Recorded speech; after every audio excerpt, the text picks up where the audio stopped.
The various stages of self-improvement. Stage 1 is the event known as your FDE, which is a moment when all you want to do is disappear from the world because you're depressed and everything is terrible. For some people, this event is more painful than others, and I dare say that the more painful your FDE is, the faster you'll improve your life, because the rate at which someone can improve doesn't depend on how long they're on self-improvement.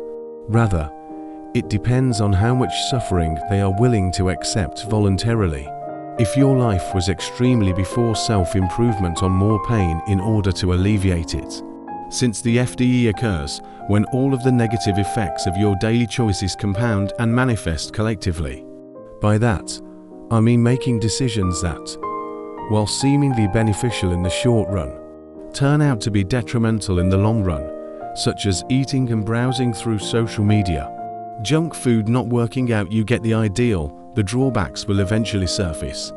But if your life is content and you're doing well, you might never have a strong enough FDE to actually convince you to change, because change is painful as well, which is why people stay in mediocrity. Instead, you could search YouTube for self-improvement advice.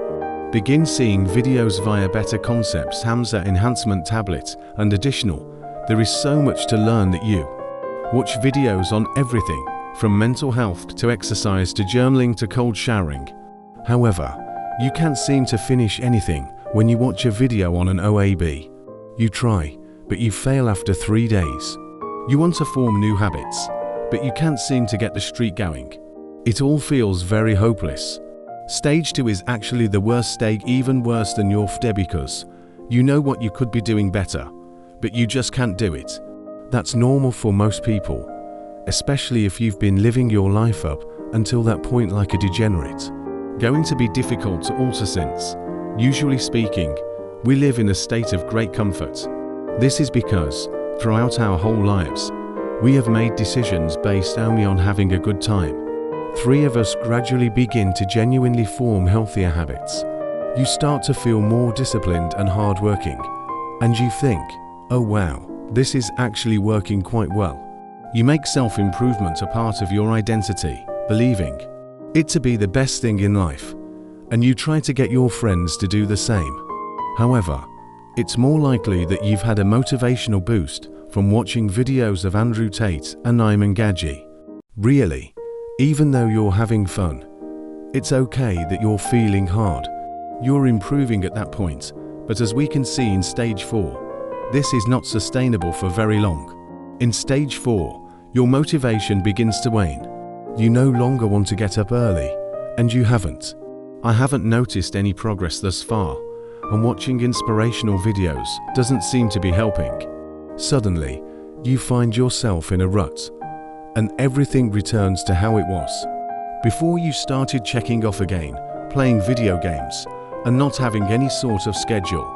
Is it your opinion that all of this self-development, perhaps as a result of having another FDE, the entire cycle of stages 3 and 4 restarts? My personal experience, I began self-improvement approximately 3 to 4 years ago, but I never really followed through. As a result, I was at stage 1 for the first year or so. It wasn't until about 2 years ago that I began to take this seriously. By serious, I mean that I would go through cycles of maybe 1 month in which I tried to improve, followed by 3 to 5 months in which I didn't do anything again.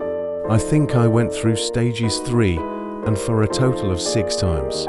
However, with each cycle, you learn something new if you stick with it. Eventually, you break the cycle because, if you're smart about it, you learn from your mistakes and know what to do better the next time. This is stage 5, where you realize that self-improvement is difficult and terrible, but you still go ahead and do it. You have realistic expectations going into it and realize that you won't always be doing everything perfectly, but that's okay.